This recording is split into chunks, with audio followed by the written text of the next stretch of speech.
S K super TMT, the long life TMT.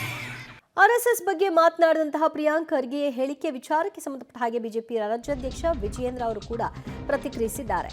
ವಿವಾದಾತ್ಮಕ ಹೇಳಿಕೆಯನ್ನು ಕೊಡೋದ್ರಲ್ಲಿ ಪ್ರಿಯಾಂಕ್ ಖರ್ಗೆ ಸದಾ ಮುಂದು. ಪ್ರಿಯಾಂಕ್ ಖರ್ಗೆ ವಿರುದ್ಧ ವಿಜಯೇಂದ್ರ ಅವರು ವಾಗ್ದಾಳಿಯನ್ನ ನಡೆಸಿದ್ದಾರೆ.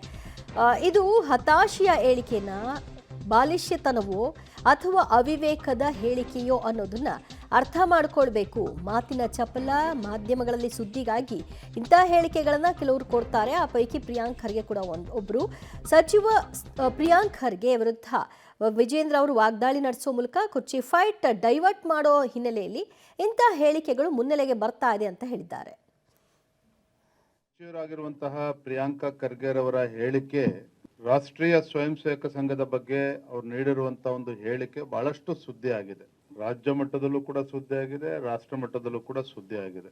ನನಗನ್ನಿಸ್ತದೆ ಎಲ್ಲೋ ಒಂದ್ ಕಡೆ ಪ್ರಿಯಾಂಕ ಖರ್ಗೆ ಅವರು ರಾಷ್ಟ್ರೀಯ ಸ್ವಯಂ ಸೇವಕ ಸಂಘದ ಮೇಲೆ ಅವರ ದ್ವೇಷದ ಪರಿಣಾಮವಾಗಿ ಈ ರೀತಿ ಹೇಳಿಕೆಗಳನ್ನು ನೀಡಿದ್ದಾರೋ, ಹತಾಶರಾಗಿ ಈ ರೀತಿ ಹೇಳಿಕೆಯನ್ನು ನೀಡಿದ್ದಾರೋ, ಅಥವಾ ಬಾಲಿಶವಾಗಿ ಇವರ ಹೇಳಿಕೆ ಅಂತ ನಾವು ಪರಿಗಣಿಸಬೇಕೋ, ಅಥವಾ ಅವಿವೇಕತನದ ಹೇಳಿಕೆ ಅಂತನೂ ಕೂಡ ನಾವು ಕರಿಬಹುದು. ನಮ್ಮ ಭಾಗದ ಗ್ರಾಮೀಣ ಭಾಷೆಯಲ್ಲಿ ಹೇಳೋದಾದ್ರೆ ತಲೆಹರಟೆ ಅಂತ ನಾವು ಕರಿತೇವೆ. ತಲೆಹರಟೆ, ಯಾವನ್ ಬಿಡಪ್ಪ ತಲೆಹರಟೆ, ಅವ್ನ್ ಬೇರೆ ಕೆಲಸ ಇಲ್ಲ, ಯಾವನ್ ಬಿಡಪ್ಪ ಮನುಷ್ಯ ಬರೀ ಉಡಾಫೆ, ಅವನು ಬೇರೆ ಕೆಲಸ ಇಲ್ಲ.